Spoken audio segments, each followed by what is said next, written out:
This is RICKY, the mainstream movie guy. Hey guys, today I am here to talk about the Power Rangers movie and why it is the perfect movie for a 90s kid. So, if you grew up in the 90s like I did, you know, Power Rangers was the staple. You went home, you watched it, and you cheered for the Green Ranger the most, but that's a whole nother story for part two. So, with this, I will say that I'm not going to get into spoilers in the beginning, but I will get into spoilers towards the end, and I will let you know, spoiler alert, before I do that. So first of all, this movie really fills out everything you want as a 90s kid.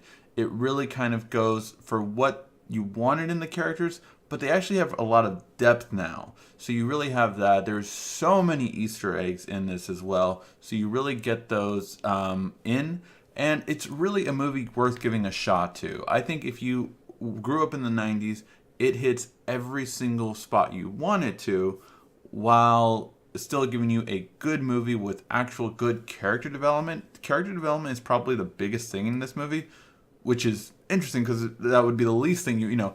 I was expecting more of a, it has as much character development, a little bit more, I would say, than like a Fast and Furious, most of the Fast and Furious movies. But it is that in that vein where it's not a great movie by any means, but it's a good, fun movie.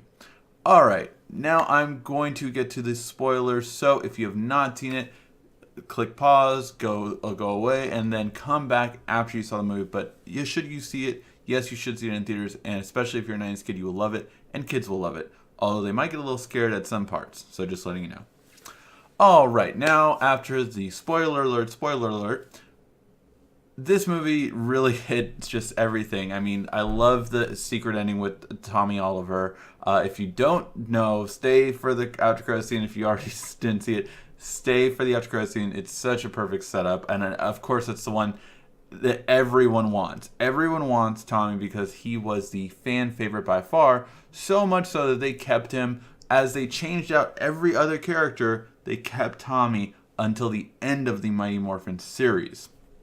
Now that being said, these characters really stand out as well. I would say Jason, Billy, and Pink Ranger, Kimberly, were the standouts. And it's not so much that Zach and Trini didn't stand out. It's just that Trini, first of all, was a little bit annoying. She was, the rebel kind of a character that didn't get along with the group. But sometimes she just acted like that for like, okay, guys, this is no reason for her to act like that at this point anymore. It's like, what is going through her head kind of thing. And I get it, it's getting over barriers, but it just not to mention that scene with Rita in her home. No one heard that. No one heard that in their house. Breaking walls and all that kind of stuff. But was it a spell where everyone was knocked out and could not wake up from hearing a freaking wall being destroyed with Trini's body? That's kind of I don't know. That being said, I thought Zordon was kind of interesting. I was like, oh wait, don't turn him too dark. But I thought Bryan Cranston, of course, did a great voice for it.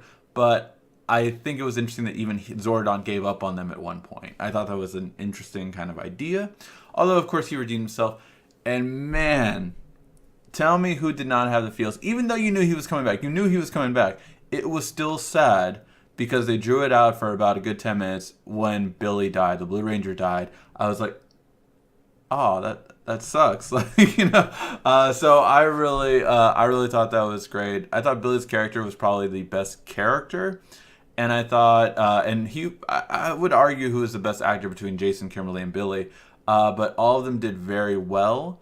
And I think they brought tropes to now I didn't like Kimberly's backstory as much. I thought that was kind of okay, this is college, this is high school, you can kind of get over that after a bit. Although it is traumatizing. I'm not taking away from cyberbullying or bullying in general. But remembering those days, there's awful things done and said to me and said to others and all this kind of stuff. And you get over that stuff, it's kind of it usually is a flavor of the month kind of thing. Now, for some people, it lasts a lot longer, it lasts years, and if they continually go through that, that's one thing.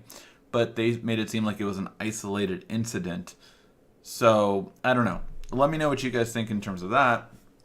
Overall, though, I thought the tropes that they brought When that song hit, the Power Rangers song, everyone in my theater blew up. Like they were like, "Holy shit!" And they like started clapping. It was awesome. It was just the best thing ever. So that was really awesome. I liked they said Morphin Time. I liked that they said Let My Monster Grow.